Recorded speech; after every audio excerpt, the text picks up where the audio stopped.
Alors je reprends ce deuxième direct sur la manifestation contre les expropriations, contre la bétonisation de 86 hectares en plaine agricole de Pertuis, pour une défense de la nourriture de proximité. Nous sommes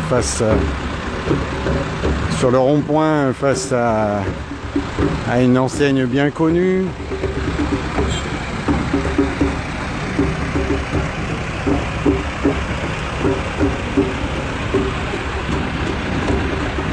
Vous pourrez pas passer là.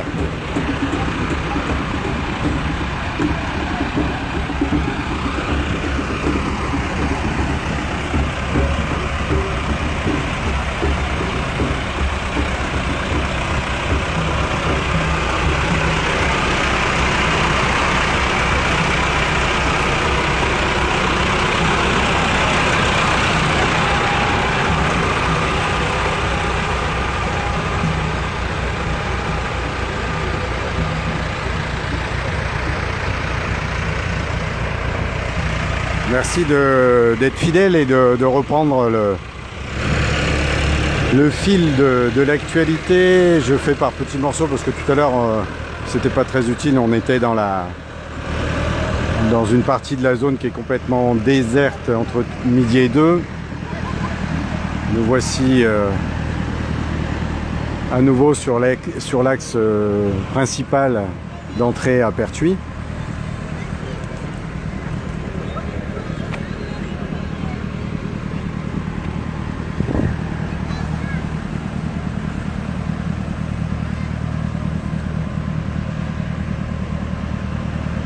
Merci Didier d'être fidèle à cette page.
Est-ce que vous souhaitez vous exprimer?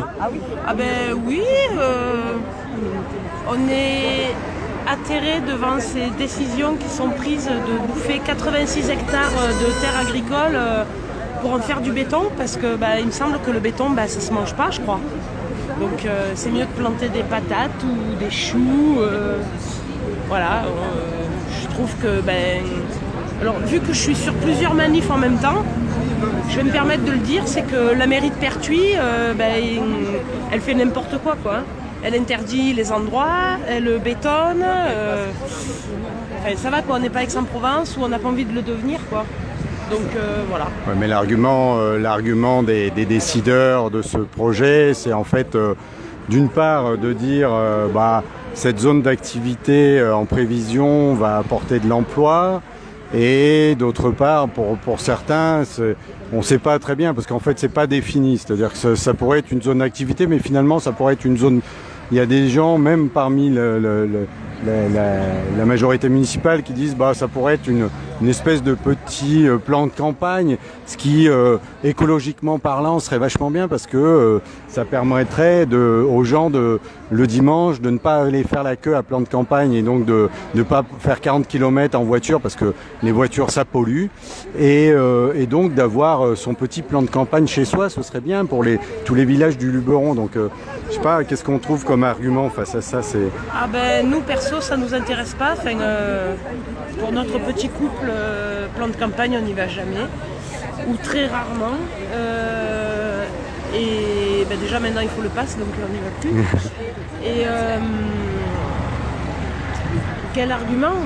Nous on aime la nature, on est des férus de nature, on habite au pied du Luberon, on a une belle aire de jeu qui s'appelle le Luberon et on ne comprend pas que la mairie de Pertuis construise une zone industrielle sur l'ancien lit de la Durance. Voilà, c'est des zones inondables. Si un jour ils lâchent, on ne sait jamais, c'est déjà arrivé, tout le monde va être inondé et encore les assurances et le machin et le ci et le là et les pertes. Enfin voilà, il y en a des arguments, mais ils les entendent pas et c'est ce qui est dommage. Oui, parce qu'en fait, les gens sont venus à Pertuis, sinon ils abriteraient à Marseille s'ils voulaient de la ville, ils habiteraient à plan de campagne s'ils voulaient un plan de campagne. Je pense.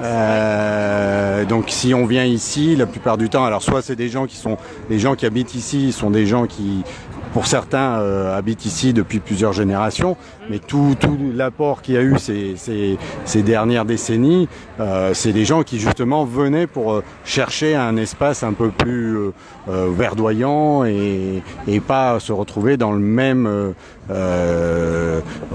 même schéma que partout ailleurs où on leur propose à chaque fois d'aller faire leurs courses, quoi, d'aller dépenser.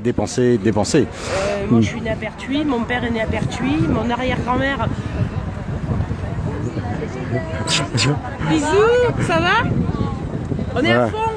Ouais, donc on voit, voilà, elle est née à Pertuis, hein, donc elle connaît. Non mais pur et dur.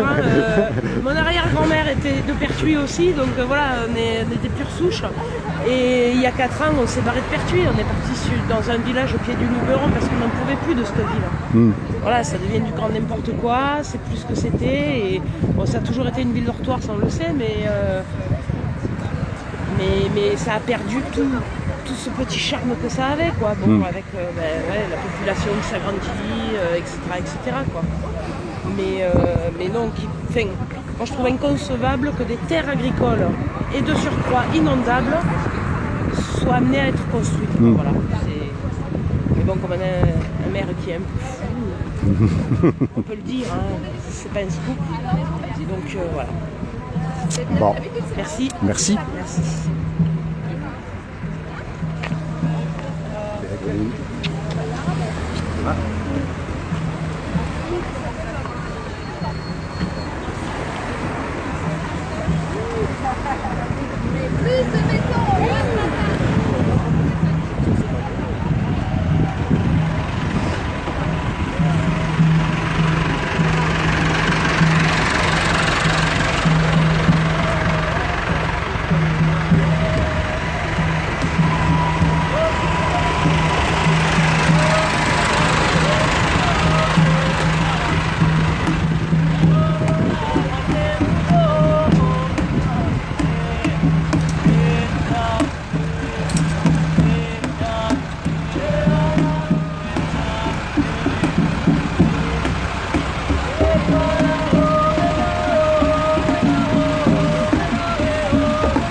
La délégation zapatiste du Chiapas qui est parmi nous.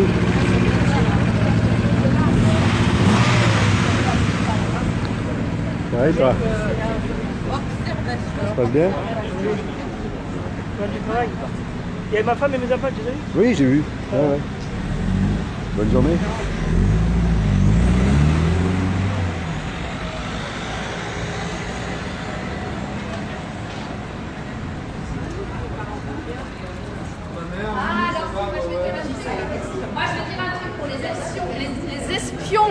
visionne ces vidéos en décalé, à l'affût d'une petite information sur le réseau, et ben on vous dira plus rien. La la la.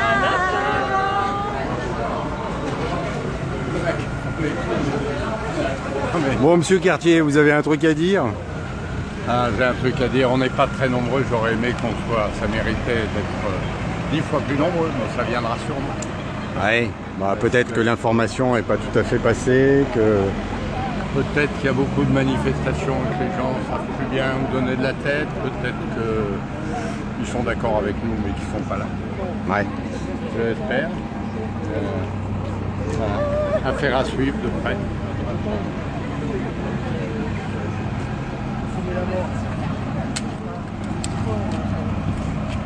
Laisse béton.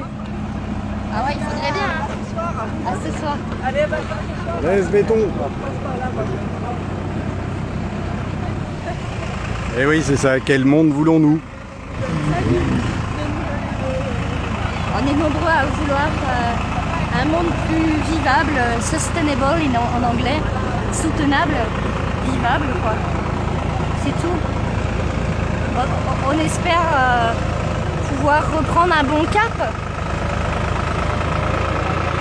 Parce que c'est pas foutu, hein. Il y a le potentiel. Largement même. Ouais. Si on nous mettait pas tous ces bâtons dans les roues, quoi. Il y a de belles choses encore à créer, à inventer. Et surtout à les puiser vers les anciens savoirs, les savoir-faire. Il y a juste à reprendre l'héritage, je crois. Mais après, il faut composer avec le monde moderne. Oui, c'est ça. Oui, mais parce que ce que diront les personnes qui sont pour ce projet d'extension et de bétonisation, c'est de dire, bah oui, composons. C'est le fameux en même temps promené par notre cher président. C'est de dire, on peut continuer à vivre notre vie, à être, voilà, à avoir notre maison, notre travail. Et justement, grâce à ces extensions, et grâce à cette bétonisation, c'est un petit sacrifice qu'il faut faire pour de grands projets qui vont apporter la vie à tout le bassin, quoi, et faire donner des emplois aux gens, etc. Ouais. C'est ça les arguments quand même. Oui, je sais très Donc, bien. Sauf que en vivre fait, dans moi, le je monde vois tout moderne, c'est l'inverse, ça. hein. Ouais. Enfin, je veux dire, je crois que on n'a pas grand-chose à y gagner à continuer dans la surconsommation. Continuer dans cette surconsommation, surexploitation et le gaspillage du coup parce qu'il n'y a pas c'est mal réparti, c'est pas équilibré, donc ça peut pas fonctionner, on va droit dans le mur, c'est évident. Moi j'ai pas une boule de cristal, hein, mais c'est logique, on va droit dans le mur, on le sait. Donc c'est pas foutu en fait de faire la nature, elle se régénère d'une façon merveilleuse. Il n'y a plus qu'à. Oui, en sachant que nous sommes la nature aussi, c'est-à-dire qu'on n'est pas au-dessus de la nature. Ah non, bah non. L'être humain se pense toujours au-dessus parce qu'il a réussi à dompter, oui, et puis à maîtriser la technologie et on est toujours en train d'avancer technologiquement parlant. Ah ouais, on a réussi à faire fondre les métaux, on a réussi à inventer la roue, comme on dit, voilà, et depuis les performances de l'être humain au niveau technologique nous dépassent maintenant même, puisque finalement avec ce qui se passe... De la mauvaise instrumentalisation, souvent, en tout cas quand il s'agit à grande échelle mondiale, là du coup, tu parlais tout à l'heure de sacrifice. Voilà, la question elle est là. Qu'est-ce qu'on a à y gagner ou à y perdre en continuant comme ça? Ce qu'il y a, c'est qu'on ne voit pas, même si certains disent on est incapable en tant qu'être humain de percevoir la vague qui va nous arriver sur la gueule. Ah oui. C'est un peu à l'image des tsunamis, c'est-à-dire que pendant un temps, pendant des siècles, on peut se baigner à un endroit. C'est magnifique, il y a des cocotiers, on construit des hôtels, etc. Puis un jour, il y a une vague qui arrive, sauf que nous sommes des fourmis, quoi, en fait. Et le jour où la vague arrive, on n'a rien compris. C'est ça. Et ce jour-là, c'est trop tard. Ce sera trop tard Ouais. et du coup, si on n'arrive pas à se le figurer maintenant, On est incapable d'anticiper ça, en fait. c'est-à-dire que c'est sûr que c'est à mesurer, c'est compliqué. Parce que c'est tellement large, ça touche à tellement de... toute la biodiversité, en fait. Donc nous, humains, tout. Ça touche tellement l'ensemble à l'heure du mondialisme. C'est ça aussi qui donne le vertige, hein, moi je trouve. L'ampleur... mais en même temps, je pense que revenir à l'essentiel, c'est à la portée de chaque être humain. Alors les animaux, n'en parlons pas, eux, Ils sont emmenés dans le bateau avec nous, malheureusement. Ouais, C'est mais pas- ils ont toujours leur instinct Oui, de survie, voilà. Alors ils souffrent, enfin je veux dire, on les embarque avec nous dans un truc infernal en fait, les pauvres. Mais en tout cas, eux, ils ont, je pense, gardé leur instinct. Et nous, c'est à nous de retrouver peut-être certains instincts ouais. de survie. De survie, voilà. On l'a en nous. D'ailleurs, dès que ça touche à, par exemple, quand on est parent, voilà, il y a des moments quand tu as peur, si tu as eu peur pour tes enfants, je crois que c'est là aussi qu'il y a cette espèce d'instinct de survie que tu sens renaître en toi. Voilà, je pense que c'est vrai que ça dépend vraiment aussi du coup du vécu de chacun. Oui, mais en fait, je pense qu'on est tellement pris dans cette société que c'est compliqué de sortir le nez de ça, quoi. Et jusqu'à présent, tous les gens qui vivent actuellement, tous ceux qui ont vécu, en tout cas pour ce qui est de la France, si on parle juste sur la France, tous les gens qui vivent en France actuellement, la très très grande majorité n'a pas vécu de guerre, n'a pas vécu de ce qui pouvait être le cataclysme qui nous non. attendait, quoi. Et en fait, Derrière, il y a eu les 30 glorieux. ouais, c'est ça. Et donc du coup, on n'est pas du tout concerné par ce qui pourrait être la catastrophe, quoi. En fait, on a aucune notion de ça. Et même pour ceux qui l'ont vécu, c'est tellement éloigné, ceux qui sont encore vivants. Genre, non, c'est pas possible, ça se reproduira Voilà, ça se pas, des reproduira choses pas. pareilles. C'était le plus jamais ça, quoi. Enfin, c'est ça. voilà. Et en fait, on a été élevé dans ce schéma-là, c'est-à-dire que tout ça n'est plus possible pour nous, alors que le monde entier se déchire et qu'il y a des guerres partout et auxquelles on Pourtant, activement. voilà. Hein, Ça, oui, faut pas oublier. bien sûr. C'est-à-dire que c'est pas sur notre territoire, Non, mais on vend les on armes. participe à des guerres ailleurs. Mais en fait, comme ça nous touche pas dans nos chairs, on est incapable de se dire voilà quel pourrait être le cataclysme à venir. Et en fait, on est dans notre petit confort. Alors il y a évidemment tout un tas de gens qui ont beaucoup de mal à survivre, même en France. Et il y a des tas de gens à la rue, il y a des tas de gens qui sont aux minima sociaux, il y a des tas de gens qui ne profitent pas de cette société pleinement.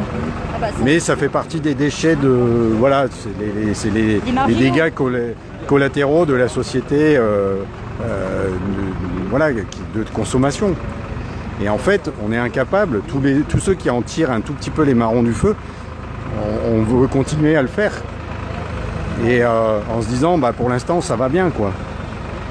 Moi, je sais pas, je dis ça comme ça, mais très jeune, je me rappelle, donc je devais avoir 7-8 ans. Aux infos, on voyait souvent les petits Somaliens. Je veux dire, moi, ça m'a frappé dès le plus jeune âge. Ça, la misère ailleurs dans le monde. Parce que vraiment, il y en avait des images, je me rappelle. Il y en avait beaucoup des images. Après, du coup, je sais pas, moi, j'ai été sensibilisée assez jeune, je pense, au problème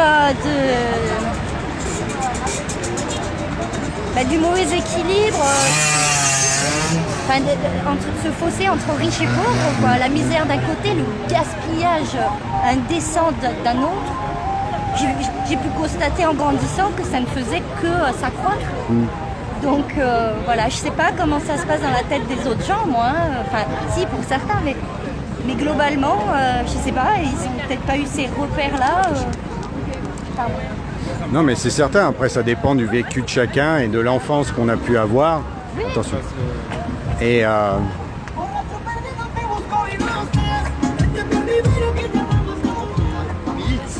vais prendre un truc à manger, c'est là-bas. ce qu'il y a, c'est que dans le même temps, si tu compares les années 70, 80, en fait, il y a eu... moi, ça m'avait frappé parce que j'avais été quelques fois en Espagne en étant gamin, en famille, tu vois, et je me souviens de ce pays qui était quasiment, enfin, ce qu'on appelle les pays sous-développés, quoi, tu vois, dans les années 70, début des années 80. Et en fait, il y a eu une progression faramineuse de ce pays. Là, je parle juste pour l'Europe, hein, parce qu'il y a plein d'autres pays que je ne connais pas du tout, mais l'Espagne, ça m'avait frappé. C'est-à-dire que tout d'un coup, il y avait eu un élan dans les années 90, vraiment de construction. Ils avaient fait des autoroutes, etc. Et tout d'un coup, ça devenait...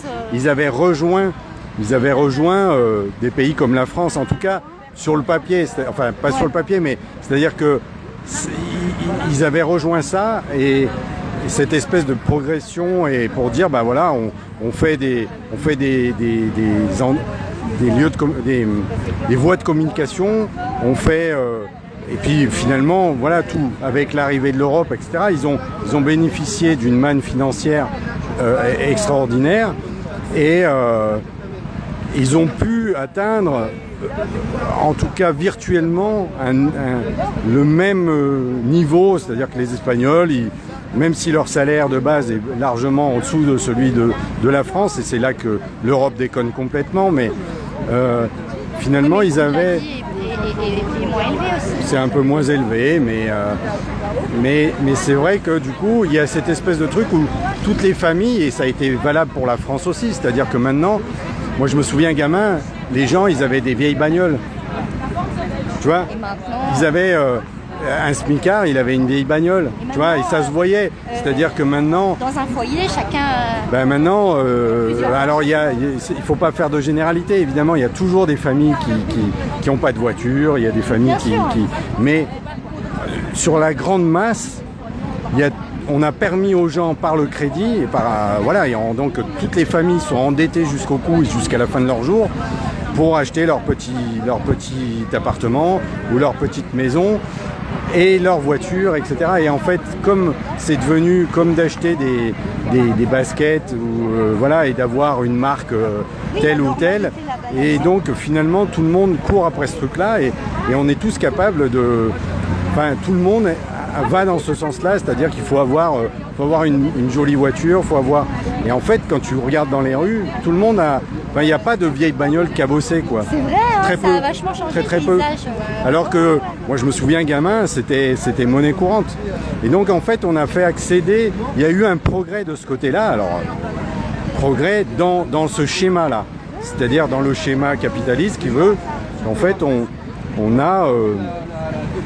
a permis, par le crédit, à tout un tas de gens qui ne pouvaient pas y accéder, aux objets de consommation courante. Alors même si la voiture, c'est pas de la consommation courante, mais voilà, chacun, dans les familles les plus pauvres, on a des téléphones dernier cri. Enfin, voilà, et tout ce truc-là, en fait, nous a emmenés dans une perspective complètement délirante, quoi, qui est toujours de consommer plus et si t'as pas la dernière version de tel objet, etc. Bah, en fait, t'es has-been. Et donc je vois pas comment ça peut s'arrêter, parce qu'en fait, là, on est trois pelés dans la rue et en fait, les autres continuent dans le système, quoi. Parce que le système est tellement fort. On a tous des besoins essentiels et quand on voit par exemple ces gens qui finalement ils travaillent tellement, alors peut-être qu'ils gagnent bien leur vie, mais est-ce qu'au final ils arrivent à manger correctement parce qu'ils n'ont plus le temps de faire à manger. Donc je généralise, c'est pas le cas de tout le monde. Il y en a qui s'organisent très bien et qui prennent le temps sans doute, qui s'organisent pour bien manger et cuisiner. Mais je pense que dans beaucoup de cas, ces gens qui courent, finalement ils achètent des trucs tout préparés, j'imagine. Et donc, c'est ça le confort de vie. Ça dépend du confort de vie. Pour moi, le confort de vie, c'est d'avoir du temps. Oui, mais c'est pas ce qu'on te vend. On te vend pas. On te vend du temps pour aller consommer. On te vend du temps pour aller au ski. On te vend du temps pour aller louer un appart au bord de la mer. On te vend du temps. Voilà, je dis pas que ça m'intéresse pas, mais c'est à choisir. C'est pas ça qui m'intéresse. Je préfère renoncer à ça pour y gagner. Moi, je m'y retrouverais mieux à revenir à la base, à ce qui est essentiel, ce qui est vital. L'amour, la santé, donc ça passe par bien manger. Et je suis loin d'être exemplaire au niveau de ça, parce que moi-même, ça là-dessus, moi par exemple, j'ai pas le permis. Alors, on en parlait tout à l'heure, moi j'ai pas de voiture, donc c'est une vie un peu marginale quand même. Mais alors au niveau de la bouffe, je trouve que c'est tellement important. En théorie, je prône la santé par l'alimentation parce qu'on est ce qu'on mange. Et en fait, j'achète industriel. Beaucoup même. Donc j'ai encore beaucoup de... Moi aussi, un cheminement à faire encore. Ça veut dire que je comprends très bien que c'est pas... Ouais, c'est pas forcément évident. Et c'est ce que, en tout cas, voilà, ce mouvement-là aujourd'hui, c'est ce qu'il essaye de défendre, c'est de dire, voilà, on a des terres, essayons de les préserver pour qu'il y ait une possibilité de les exploiter de façon un peu humaine dans les prochaines décennies et de réfléchir autrement que de toujours aller plus vers de l'industrie, etc. Alors, on nie pas qu'il faille de l'industrialisation, mais il faut se poser la question pourquoi on a désindustrialisé la France. Parce qu'en fait, les mêmes qui actuellement disent il faut réindustrialiser sont les mêmes qui l'ont désindustrialisé. Oui, il faudrait... Évidemment, on s'est rendu compte avec le Covid que c'était complètement aberrant d'aller chercher des masques en Chine. C'est complètement débile, il n'y a pas besoin de savoir, n'importe qui peut fabriquer des masques. Donc je prends les masques pour exemple parce que c'est ce qu'on vit de manière actuelle, mais c'est valable pour tout et on avait une capacité de production en France qui était énorme et en fait c'est la même politique, c'est-à-dire que c'est les mêmes qui étaient au pouvoir il y a 40 ans qui ont décidé de partir, qui ont décidé pour des histoires de coûts de dire en fait on va foutre des gens au chômage ici et on va les faire travailler les Chinois ou le Maghreb, etc. Ça ne veut pas dire que c'est pas bien de le faire, mais c'est juste que et maintenant ils s'en plaignent, c'est-à-dire que c'est la même frange des politiques qui dit maintenant rendez-vous compte, on a désindustrialisé, il faut réindustrialiser à tout prix quoi. En même temps. Ouais, c'est ça, en même temps. Je pose la question là du coup. Où va l'argent? Oui, où va l'argent? Parce qu'on est plein de pognon en France, faut pas se leurrer. Hein. Donc, et c'est pas qu'en France, de toute façon on a vu, alors je sais plus quels sont les chiffres tellement c'est faramineux, mais c'est des centaines de milliards d'euros de fraude fiscale à travers le monde. 11 500 milliards. 11 500 milliards, donc 11 500 milliards. Fraudés. Voilà, donc c'est un truc inimaginable, voilà, inimaginable. J'ai vu un truc passer sur internet, quelqu'un qui a dit voilà, cette fraude fiscale au niveau mondial, ça représente... je sais plus combien c'était, il calculait en nombre de billets de 100 € et en les mettant dans des containers. Donc il faudrait que je vous fasse passer, je vous mettrai en lien le truc parce que c'était assez édifiant. C'est-à-dire que ça représentait plusieurs milliers de containers énormes qui étaient remplis de billets de 100 € et c'était ça que ça voulait dire. Voilà, donc c'était bon. Donc c'est des chiffres tellement énorme que l'être humain est incapable de se le figurer réellement. Mais voilà, et tout ça, c'est du pognon qui est détourné par les gens les plus riches et pas du tout au bénéfice du bien commun, pas du tout. Et en fait, voilà, la question qui se pose aujourd'hui, comme tout le temps, c'est de savoir quel est le bien commun. Et est-ce que c'est de se foutre du pognon de tout dans les poches en permanence? Évidemment, on a besoin d'argent, on a besoin dans le système actuel. Alors il y a des tas de systèmes d'ailleurs qui existent, qui sont des tentatives par ailleurs de troc, etc. Il y a d'autres gens qui réfléchissent à des manières de vivre en société différemment, mais là, le poids de tout ça est tellement énorme. L'argent, ça doit être juste une variable d'ajustement. Rien d'autre. C'est-à-dire C'est-à-dire qu'on fait des choses. En fait, la limite des richesses, c'est la limite de ce que l'humanité peut produire. Et on est loin du compte, on est au millième peut-être. Ça, c'est la richesse possible de la planète. Le pognon, il en faut pour illustrer une transaction, mais ça doit être, en fin de compte, ce qu'il faut pour dire, j'ai eu ça, je t'ai fourni ça, donc la différence c'est tant. Donc là on pourrait le quantifier par de l'argent, mais c'est tout. On fait une petite halte devant un célèbre burger, puisqu'il y a un nombre considérable sur Pertuis. Et là, je fais un premier jet.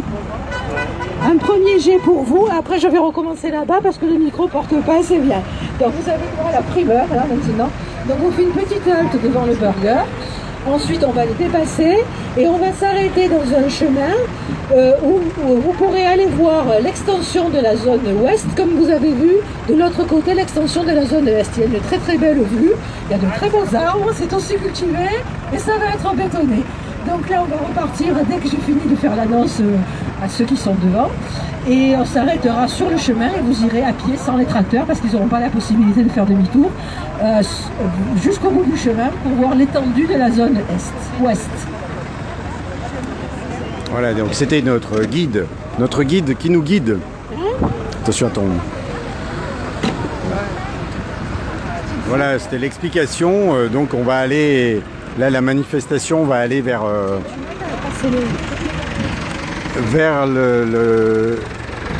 l'endroit où on aperçoit ce qui va être promis à la bétonisation du côté ouest de cette zone commerciale. Voilà, je vous explique rapidement au deuxième épisode parce que le micro est pas assez fort pour porter tout le long du cortège. Donc je commence à connaître ma leçon par cœur. Donc on fait une petite halte devant le burger, le 7e du Nord peut-être sur Pertuis, on au 12e, on fera une grande manifestation. Et on va s'arrêter un petit peu plus loin sur le chemin. Les tracteurs ne passeront pas, mais par contre à pied on peut aller au bout d'un chemin où on verra toute l'étendue de la zone ouest. Comme vous avez vu le côté est qui est énorme, vous verrez le côté ouest qui est une feuille demi plus grande et tout aussi cultivé avec d'aussi beaux arbres que de l'autre côté. Donc là on continue encore un peu sur une centaine de mètres, puis les tracteurs vont s'arrêter et on va aller à pied au bout du chemin. Voilà, bon courage, on est bientôt arrivé.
sais pas pourquoi on attend.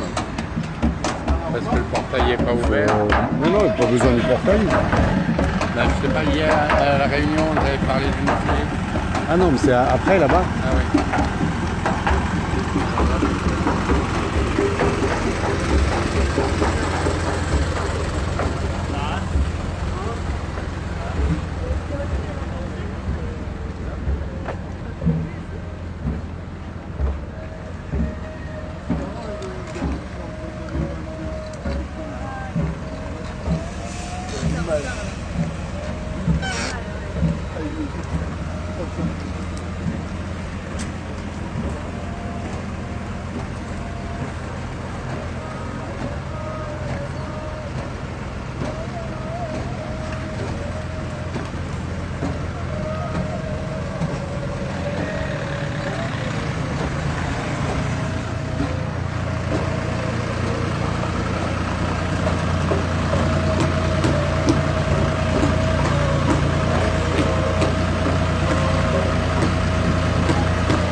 Stéphane Copé, est-ce que vous auriez un petit mot à dire?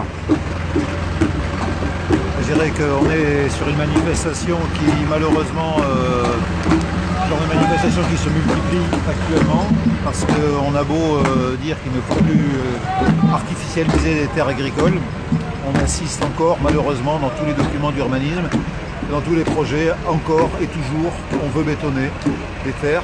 On a besoin de ces terres pour se nourrir. On a la chance ici à Pertuis d'avoir des terres irriguées, des terres d'une grande qualité qui ont produit beaucoup de choses, des asperges, des pommes de terre entre autres, mais pas seulement.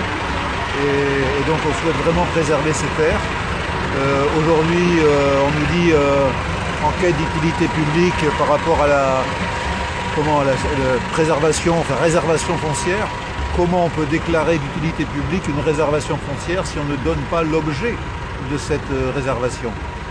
Alors l'objet, on le connaît plus ou moins, mais encore faut-il qu'ils osent le déclarer, parce que c'est trop facile après de le critiquer. On sait que ce sont deux grandes entreprises qui veulent s'implanter, Pelin qui veut encore s'étendre, donc entreprise Pelin qui occupe déjà des hectares et des hectares sur Pertuis, et Daher, donc sous-traitant aéronautique, donc qui est éditeur, qui veut effectivement stocker du matériel. On a bien mieux à faire du terre agricole que du stockage pour des grandes industries. Donc, messieurs les grands industriels, messieurs les grands aménageurs, réfléchissez à toutes ces friches industrielles dont on dispose sur le territoire et qui pourraient être utilisées si vous en avez besoin. Mais arrêtons d'artificialiser, d'urbaniser, de bétonner des terres agricoles, des espaces naturels. Donc on bataille France Nature Environnement ici à Pertuis aujourd'hui, mais on bataillera partout sur le territoire où on voit qu'on continue malgré tout à vouloir urbaniser ces terres. D'autant plus que voilà, l'utilité publique reste à démontrer en fait. C'est le mot public qui reste à démontrer dans ce que vous dites là. L'utilité publique exactement est à démontrer, puisqu'à partir du moment où on n'a pas de projet derrière officiel, comment on peut déclarer aujourd'hui l'utilité publique d'une réserve foncière? Quand on a par exemple un projet de transport, que ce soit du métro, du tramway, même j'allais dire du TGV, etc. Bon, on peut être pour, on peut être contre le projet, mais au moins on se pose la question de l'utilité d'un projet, de l'objet d'un projet. Là, on est simplement en train de parler de réservation foncière. Comment on peut déclarer l'utilité publique une réservation foncière? Il y a une aberration quelque part. Bon, on va continuer de creuser alors. Voilà. Merci. Donc voilà Stéphane Copé qui était là pour France Nature Environnement. Et voilà, donc les associations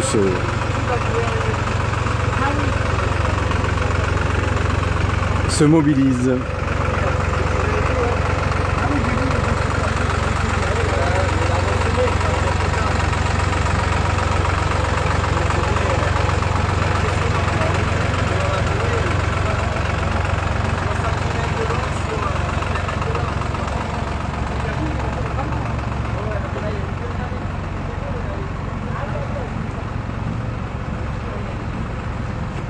Donc là on arrive, on est derrière l'entreprise Parola et nous sommes sur le chemin du Gour d'Or dans la plaine de Pertuis. Là on va aller découvrir l'étendue de la zone qui devrait être bétonnée.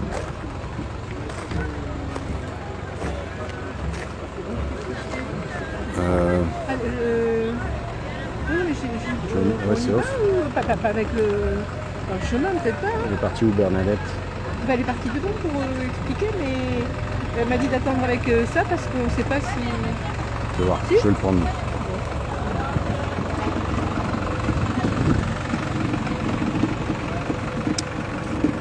Alors, donc là, on arrive à un des bouts. Bon, il y a des dents creuses, hein, donc c'est pas toujours le bout réel de la zone actuelle, mais enfin, c'est un des bouts de la zone qui a été artificialisée. Et là, ça date de, c'est assez récent, ça date de quelques années, ce petit bout-là.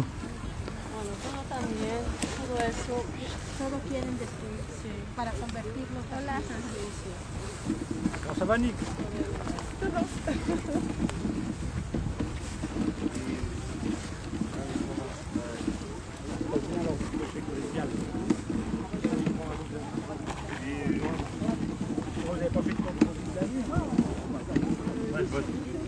Mais après, les agriculteurs, ils veulent d'autres qualités, ils veulent une grosse bien rasée. Oui, alors, ouais, non, mais oui, on va profiter, hein, Non, mais je pense qu'on va... Ah, donc, moi, je reçois. Donc du coup voilà, donc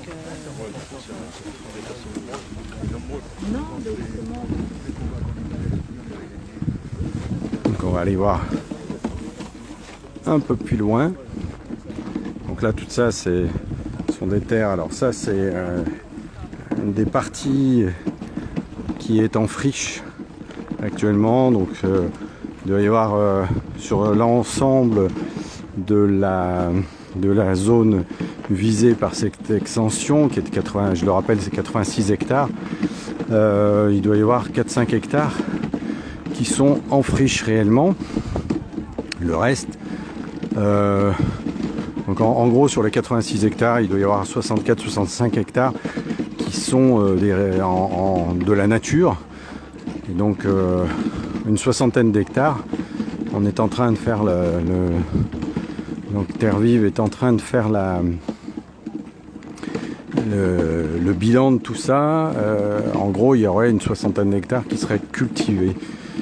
Le reste étant occupé déjà par des entreprises ou voilà, quelques terrains en friche.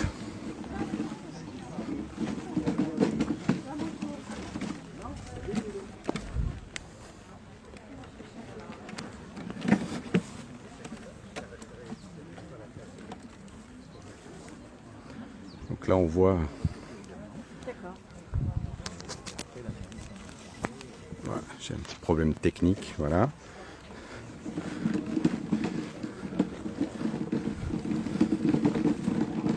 Là, petite découverte, il fait un temps magnifique aujourd'hui. Donc là, sur notre gauche, derrière le figuier, entre la maison, bah ça c'est de la friche.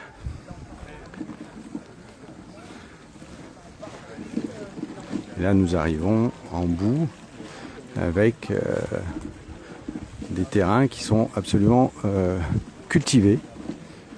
Donc c'est pas toujours cultivé par les propriétaires eux-mêmes des parcelles, mais ça peut être en fermage. Donc là, ici, nous avons face à nous, donc pour l'instant, un terrain qui a été fauché. Et donc, en fait, la zone est prévue pas tout à fait jusqu'au hangar qu'on voit là.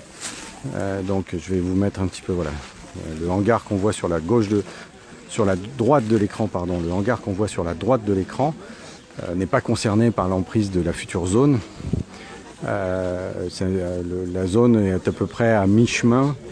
On voit des roseaux au milieu, là, donc voilà, ce serait ça. Et en fait, toute l'étendue là qu'on voit, je vais essayer de vous montrer avec le doigt. comment dire, voilà, ça irait, il y a toute la partie, alors là les arbres et tout ça sont concernés par l'extension, ça va beaucoup plus loin derrière, mais ici en fait en bordure, voilà, en bordure, là ce serait là comme ça, et ça revient ici, là devant le, voilà. Donc là tous les champs qu'on a au premier plan et donc jusqu'à la maison qui est à droite de l'écran, là, la maison blanche à droite de l'écran, tout ça, ça est concerné par l'extension.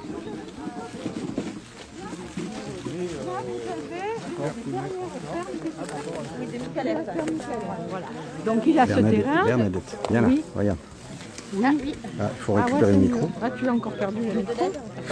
Eh ouais, il faut m'aider un peu. Voilà. Et il faudrait un support là. Hop. Allez, c'est bon. J'ai plus de voix, moi. J'ai soif et j'ai plus de voix. Donc voilà, avec tout le champ. Là, on est donc en pleine vue sur l'emprise ouest, qui est encore plus grande que celle que vous avez vue de l'autre côté. L'emprise est fait à peu près 30% de plus en surface. Donc là, vous voyez les dernières fermes qui restent sur Pertuis, le hangar, là il y a la ferme, il y avait les vaches encore, il y a les tables, il y a l'habitation du paysan, qui a en fermage une grande partie de ces terres-là, dont celle-là d'ailleurs. Et là, vous avez une très bonne vue de l'immensité de l'emprise ouest. Voilà, vous imaginez, ça va derrière les arbres que vous voyez derrière la maison. Et le problème, c'est que quand on continue, vous voyez là où il y a les cannes, là, où vous voyez un petit jardin ouvrier là, vous voyez, derrière le jardin ouvrier, il y a une petite route. Quand on continue cette route sur à peu près 100 ou 200 mètres, l'emprise se fait sur la gauche et la droite de la route. Et sur la gauche, il y a énormément d'habitations et de familles qui y habitent. Non seulement ils y habitent, non seulement ils ont leur jardin et leur maison, mais en plus il y en a beaucoup qui ont aussi leur entreprise. Et ces gens-là, on leur a pour l'instant strictement rien proposé, si ce n'est une semi-misère par rapport aux maisons qu'ils ont, et par rapport à la perte de leur emploi, à la perte de leur cadre de vie, parce que quand même ils ont monté ça et ils y tiennent, hein, ça peut se comprendre, on ne leur propose strictement rien, ou n'importe quoi. Là, la métropole a pris contact avec un des propriétaires, mais pas de ce côté-là, de l'autre côté, on va d'ailleurs passer devant. Mais pour l'instant, il n'y a rien de fait.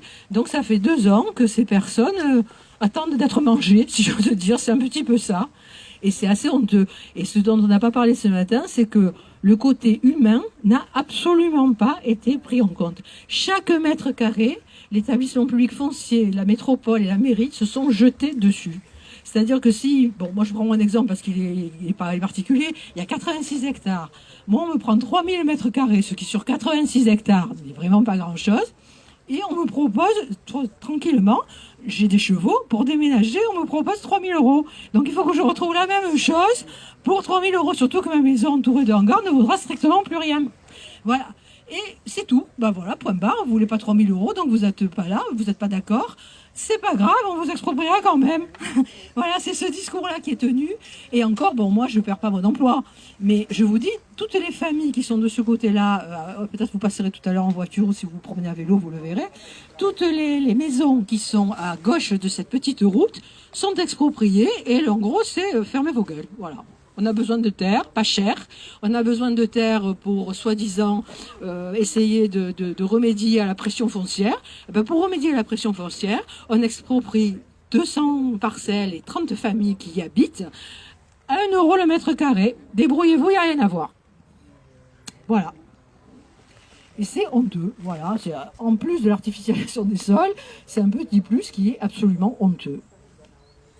Voilà, vous avez vu beaucoup de choses, mais si vous avez le courage cet après-midi, ça vaut le coup que vous preniez soit, c'est pas désagréable, soit à pied, soit à vélo cette petite route, et vous verrez qu'elle est bordée de champs, certains sont cultivés, certains... Donc là, ici, nous sommes dans un champ qui a été fauché récemment.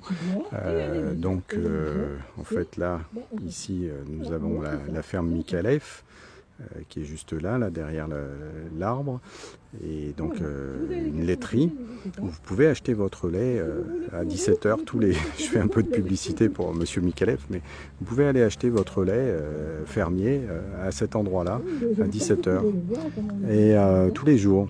Les vaches travaillent tous les jours, et donc on voit des voitures passer un petit peu plus loin là-bas. Donc en fait la zone irait jusqu'à ce rond-point là qui est sur la déviation. Voilà, et donc tout cet espace-là sera bétonné. C'est ça l'idée. La quadrature du cercle. Mais on prend pour des imbéciles en plus, on nous dit non, c'est pas grave, vous comprenez rien, c'est trop grave, oh là là. Non, non, voilà, c'est tout ce qu'on nous dit, et c'est désespérant.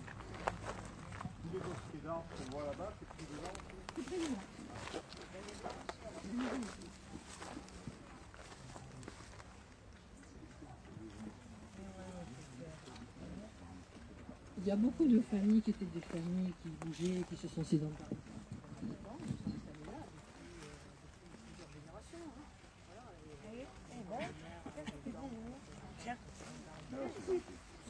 On n'entend plus.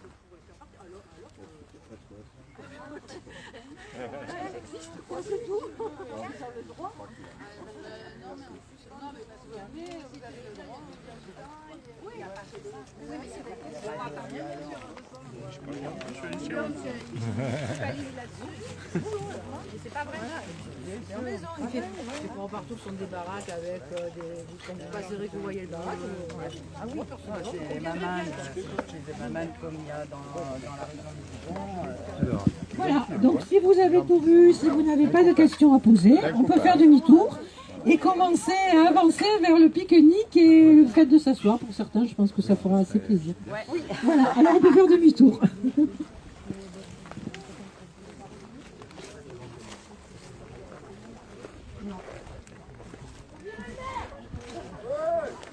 Voilà, je vous laisse, peut-être reprendrai-je un petit direct tout à l'heure. Je vais vous laisser sur cette vision de la campagne pertuisienne en plaine de la Durance. Merci d'avoir suivi et n'hésitez pas à partager. Merci à toutes et tous de votre fidélité.